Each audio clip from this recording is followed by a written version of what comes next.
तो आज हम लुईस मॉडल के बारे में डिस्कस करेंगे। तो जो लुईस का मॉडल है ना, वो अनलिमिटेड सप्लाई ऑफ लेबर का है। और ये जो अनलिमिटेड सप्लाई ऑफ लेबर है, ये बताता है कि कैसे जो अल्प विकसित देश हैं उसमें जो बेरोजगारी है वो कृषि क्षेत्र में बहुत ज़्यादा है, और उस बेरोजगारी को कैसे इन देशों के विकास के लिए प्रयोग में लाया जा सकता है। जैसे कहते नहीं हैं कि जो संसाधन बेकार हैं उनका प्रयोग किया जाए और उन संसाधनों के मध्य से कैसे आर्थिक विकास पर लिया जाता है। जैसे खासकर ये कहता है कि खेती बाड़ी में क्या होता है कि छिपी हुई बेरोजगारी ज़्यादा पाई जाती है। यानी कि 2 आदमी की ज़रूरत है, 5 काम कर रहे हैं, तो मतलब क्या है, जो 3 हैं वो छिपे हुए बेरोजगार हैं, डिसगाइज अनएम्प्लॉयमेंट है। तो लुईस मॉडल यानी कि क्या कहता है कि अल्प विकसित देशों में बहुत ज़्यादा बड़ी मात्रा में क्या पाई जाती है, छिपी बेरोजगारी पाई जाती है। कौन सी है? छिपी हुई बेरोजगारी है।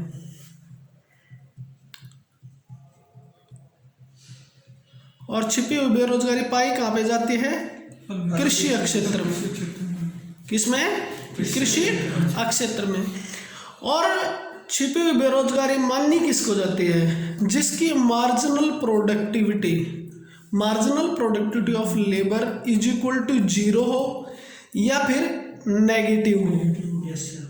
ठीक है, यानी कि जो पैसा नहीं कमाते, यानी कि कुल उत्पादन में कोई योगदान नहीं देते। क्या? कुल उत्पादन में योगदान, शून्य योगदान होता है इनका, ये लोगों का है। इसका मतलब क्या है कि अगर इन व्यक्तियों को, इन छिपे हुए बेरोजगार लोगों को कृषि से हटा दिया जाए तो भी जो टोटल प्रोडक्शन है उसके ऊपर कोई प्रभाव नहीं होगा। क्या है? टोटल प्रोडक्शन पर कोई प्रभाव नहीं पड़ेगा, है ना। इसके बाद कहता है कि अगर इन छिपे हुए बेरोजगारों को क्या किया जाए, कृषि क्षेत्र से निकाल कर, किसमें? उद्योगों में। सर छिपे हुए जैसे किसको कह सकते हैं सर? कृषि क्षेत्र में, कृषि क्षेत्र में किसको छिपे हुए कह सकते हैं? जैसे 1 मिनट।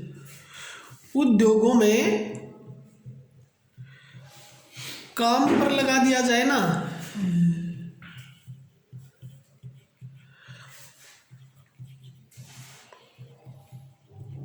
तो क्या होगा? इससे जो औद्योगिक क्षेत्र है ना उसका कुल उत्पादन जरूर बढ़ जाएगा।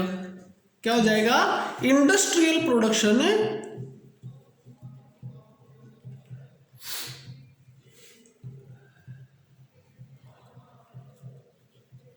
क्या हो जाएगा? बढ़ जाएगा। ठीक है, जो देश के आर्थिक विकास में योगदान करेगा। ठीक है, अब बात पूछे आपने कि छिपी हुई बेरोजगारी क्या है, यानी कि डिसगाइज अनएम्प्लॉयमेंट क्या है। Yes sir.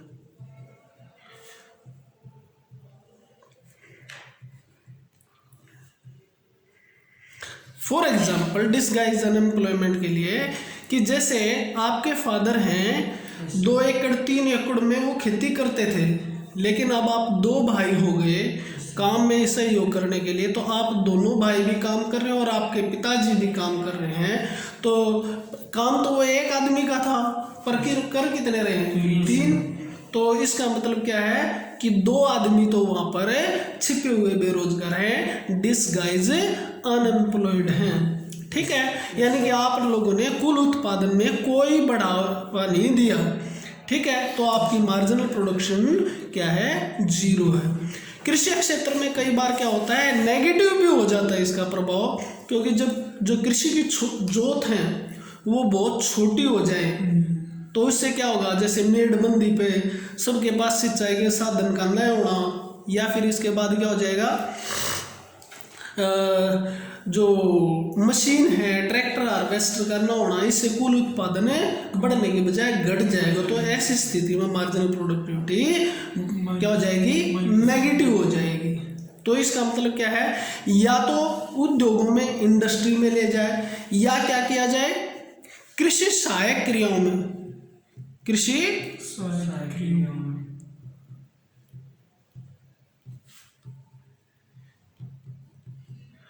में किसको, इन छिपे हुए बेरोजगारों को काम पर लगाया जाए। किसको, इन छिपे हुए बेरोजगारों, इस छिपी हुई बेरोजगार जनसंख्या को, जनसंख्या या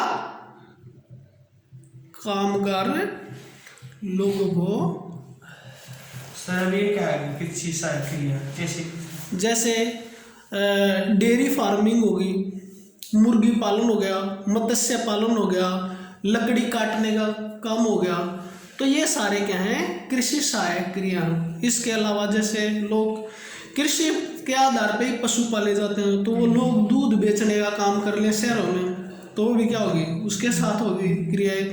इसी प्रकार कुछ लोग क्या करें, नकदी फसलें बोने लग जाएं, जैसे साग सब्जी, आलू प्याज, ये क्या करेंगे, तो वो मंडी में जाके बेचने लग जाएंगे। तो ऐसी जो क्रियाएं करेंगे तो उससे क्या हो जाएगा, लोगों की आय बढ़ जाएगी। तो अब देखिए लुईस क्या कहता है कि अल्प विकसित देशों में अधिकतर अदृश्य या छिपी हुई बेरोजगारी पाई जाती है। छिपी हुई बेरोजगारी से अभिप्राय है किसी कार्य को करने के लिए जितने व्यक्ति चाहिए उससे अधिक व्यक्ति काम पर लगे हुए हों। यदि कुछ व्यक्तियों को काम पर से हटा दिया जाए तो कुल उत्पादन में कोई कमी नहीं होगी। इस प्रकार इन श्रमिकों की सीमांत उत्पादकता शून्य होगी। जैसे 1 हेक्टेयर खेती की जुताई करने के लिए केवल 2 व्यक्तियों की आवश्यकता होती है। यदि उस खेत में 5 व्यक्ति काम पर लगे हुए हैं तो इन 3 व्यक्ति छिपी हुई बेरोजगार होंगे। लेबर किस कैटेगरी में आ जाएगी सर? अभी जैसे कोई लेबर आती है गन्ना छीनने के लिए तो वो किस कैटेगरी में आ जाएगी सर? एक लेबर और आती है तो जैसे कि कोई लेबर है सर, गन्ना छीनने के लिए आ रही है, तो उसको हम छिपी हुई बेरोजगारी में मानेंगे या फिर नहीं, वो वर्किंग में आएगी। ठीक, वर्किंग में। तो अब लुईस का मॉडल है, लुईस का मॉडल क्या कहता है कि अल्प विकसित देशों में छिपी हुई बेरोजगारी पूंजी निर्माण के लिए प्रयोग में लाई जा सकती है। प्रोफेसर लुईस ने एक मॉडल का प्रतिपादन किया जिसे लुईस मॉडल कहते हैं। तो लुईस ने अपने लेख, लुईस की जो पुस्तक है वो कौन सी है, economic development with unlimited supply of labour. ये क्वेश्चन 2 नंबर का भी आता है। क्या है, economic development with unlimited supply of labor meant with unlimited supply of labor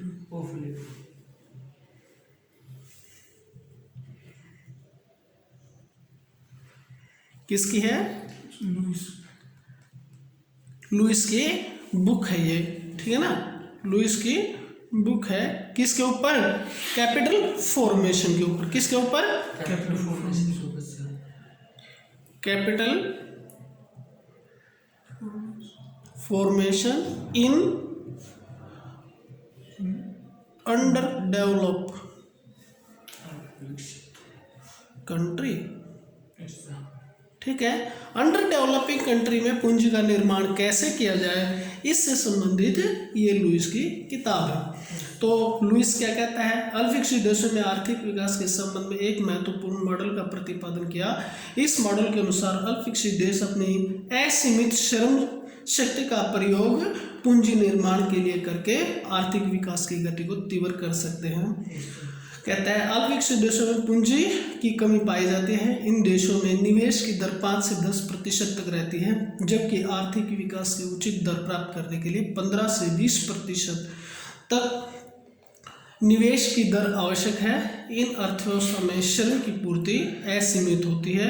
श्रम की पूर्ति का उचित प्रयोग करके निवेश या पूंजी निर्माण की दर में वृद्धि की जा सकती है। तो दूसरी हम मान के चले कि कोई भी जो इकोनॉमी होती है, जब उसके अंदर हम कोई मॉडल फिट करते हैं तो उसके लिए हम कुछ एजम्पशंस मान के चलते हैं।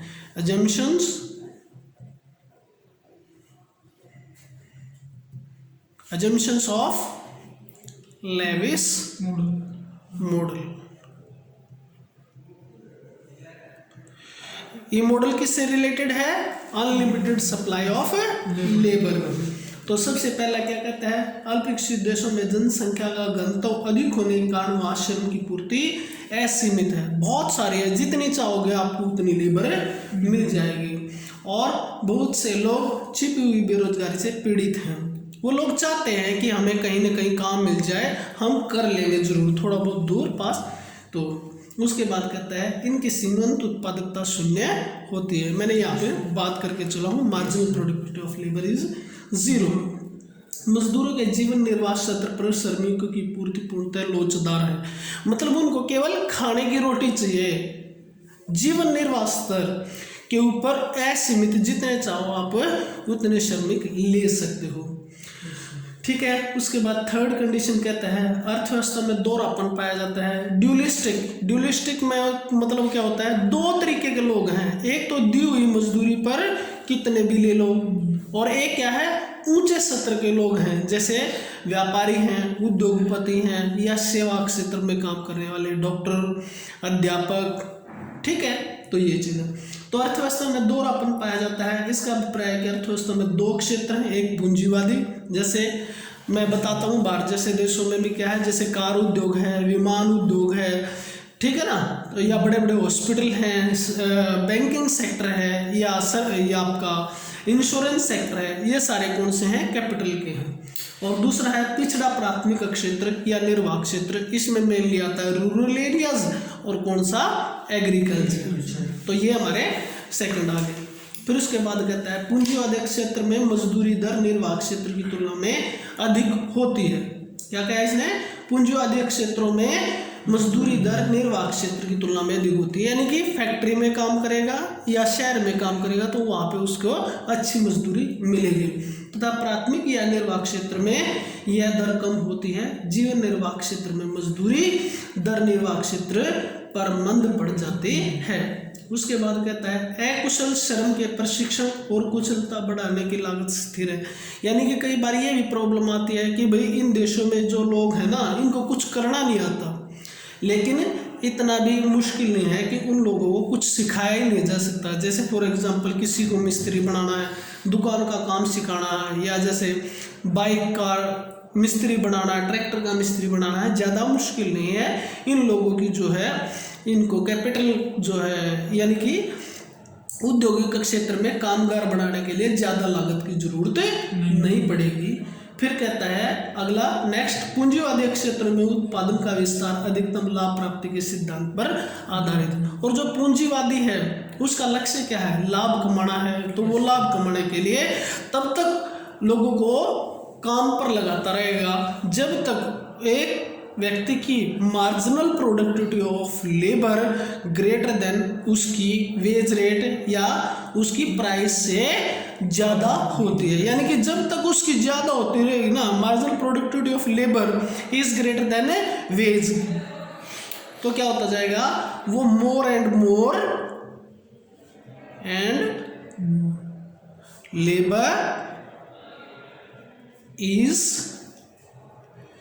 यूज्ड, तो वो और ज़्यादा श्रमिकों का प्रयोग करता रहेगा। उसके बाद क्या कहता है बेटे आगे, कि पूंजीवादी क्षेत्र में उत्पादन का विस्तार अधिकतम लाभ प्राप्ति के सिद्धांत पर आधारित है। नेक्स्ट वन, पूंजीवादी क्षेत्र पुनर्उत्पादन, यानी कि जो दोबारा से प्रोड्यूस करे। पूंजीवादी क्षेत्र पुनर्उत्पादन, पूंजी यह वह पूंजी होती है जिसका उत्पादन आवश्यकताओं के अनुसार दोबारा या बार बार प्रयोग किया जा सकता है तथा मजदूरी श्रम का प्रयोग करके कार्य करता है, जबकि निर्वाह क्षेत्र पुनरुत्पादक पूंजी का प्रयोग नहीं करते। लास्ट वन, पूंजीवादी क्षेत्र की तुलना में निर्वाह क्षेत्र में प्रति व्यक्ति उत्पादन काफी कम होता है। मैंने बता रखा है बार बार, जब ये लेसन शुरू हुआ उसे हम बता दिया कि marginal productivity of labour in agriculture, यानी कि marginal productivity of labour in agriculture is less than marginal productivity of labour in industries. तो आदमी जाएगा कब, तब वहां पे ज्यादा वेज मिलती हो तभी जाएगा ना। और जब सारे जो लोग हैं जो जिनकी डिसगाइज अनएम्प्लॉयड थे, अगर वो लोग कहाँ पे चले गए, सर्विस सेक्टर में या इंडस्ट्रियल सेक्टर में चले गए, तो एग्रीकल्चर के अंदर जैसे ही लोगों की डिमांड पड़ेगी, उनकी जो है पूर्ति कम हो जाएगी, तो क्या हो जाएगा, मशीन का भी यूज हो जाएगा और साथ ही साथ क्या हो जाएगा, मशीन का यूज होगा, उनकी क्या हो जाएगी, पर कैपिटा इनकम भी बढ़ जाएगी, यानी कि उनकी आमदनी भी बढ़ेगी उन लोगों की, कि भाई जो अब पहले तो 5 आदमी निर्भर थे अब खेती पे, अब केवल 1 या 2 है, तो उनकी जो एवरेज है ना, एवरेज प्रोडक्टिविटी ऑफ लेबर क्या हो जाएगी, इंक्रीज हो जाएगी। ठीक है, एवरेज प्रोडक्टिविटी इंक्रीज होगी तो उनकी टोटल प्रोडक्टिविटी भी इंक्रीज होगी, यानी कि मतलब उनका इनकम लेवल भी ऊपर हो जाएगा। और जब इनकम लेवल होगा तो क्या हो जाएगा, सोसाइटी का अपलिफ्टमेंट हो जाएगा। और एग्रीकल्चर का क्या, एग्रीकल्चर कहाँ पे चली जाएगी, एग्रीकल्चर इक्वल टू इंडस्ट्री हो जाएगी। ठीक है, यानी कि अब लोग किसे जो सब्सिस्टेंस एग्रीकल्चर कर रहे थे ना, अब वो कौन सी एग्रीकल्चर करने लग जाएंगे, कौन सी, कैपिटल एग्रीकल्चर करने लग जाएंगे। कैसे, सब्सिस्टेंस तो होता है बेटे जीवन निर्वाह।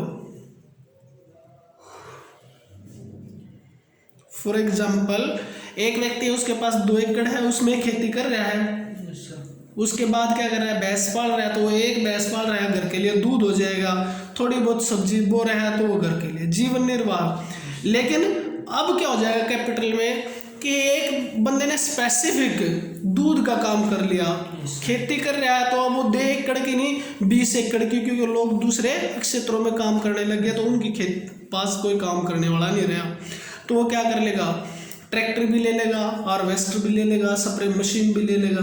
तो इस तरीके से क्या हो जाएगी, जो सब्सिस्टेंस है एग्रीकल्चर किस चीज से, कैपिटलिस्ट एग्रीकल्चर की ओर आ जाएगी, यानी कि अब लोगों का कुल उत्पादन, आय और जीवन स्तर ऊपर उठ जाएगा। ठीक है, तो यहाँ पे इसके एजम्पशंस पूरी होगी। फिर इसका जो नेक्स्ट टॉपिक पे हम इसका प्रोसेस ऑफ ग्रोथ के बारे में डिस्कस करेंगे। Okay, thank you.